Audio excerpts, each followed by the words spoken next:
শান্তগুরু রবিদাসের আদর্শ সাধারণ মানুষের কাছে পৌঁছে দিতে বিশেষ উদ্যোগ নিল বিজেপি খোয়াই জেলা কমিটি।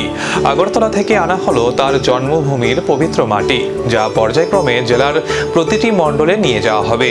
এই কর্মসূচির অংশ হিসাবে আগরতলা থেকে শান্তগুরু রবিদাসের জন্মভূমির পবিত্র মাটি খোয়াই আনা হয়।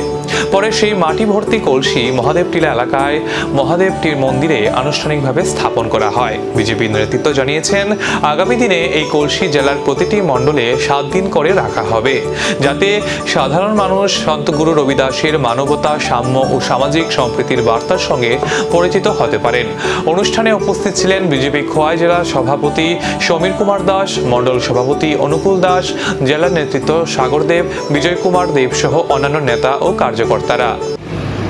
আজকে আমরা সন্তগুরু শিরোমণি শ্রী রবিদাস মহারাজজির জেলা টলি, জেলা কার্যকর্তা, মণ্ডলের কার্যকর্তা সহ আমরা আগরতলা আখাউড়া রোড স্থিত রামকৃষ্ণ মঠ মন্দিরে, সেখানে বেনারস থেকে ওনার জন্মস্থান থেকে যে পবিত্র মাটি নিয়ে কলস এসেছিল, সেখানে আমরা উপস্থিত হয়েছি খোয়াই জেলার পক্ষ থেকে।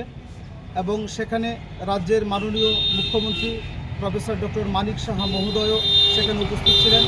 এবং সেখান থেকে এই মাটিকে 10টি ভাগে ভাগ করে আমাদের 10টা জেলা যারা সভাপতি সহ টলি, তাদের হাতে সেখানে তুলে দেওয়া হয়েছে। মাননীয় মুখ্যমন্ত্রী প্রফেসর ডক্টর মানিক সাহা মহোদয় সেখানে একটা ভব্য কার্যক্রমের মধ্য দিয়ে হাজার হাজার পুণ্যার্থীর সামনে এই পবিত্র মাটি সহ যে কলস আমাদের কাছে দিয়েছেন, আমরা সেই কলস নিয়ে এসেছি এবং এই জেলার পক্ষে আমরা মহাদেব টিলা মহাদেব মন্দিরে আজকে এই কলস এখানে আমরা রেখেছি।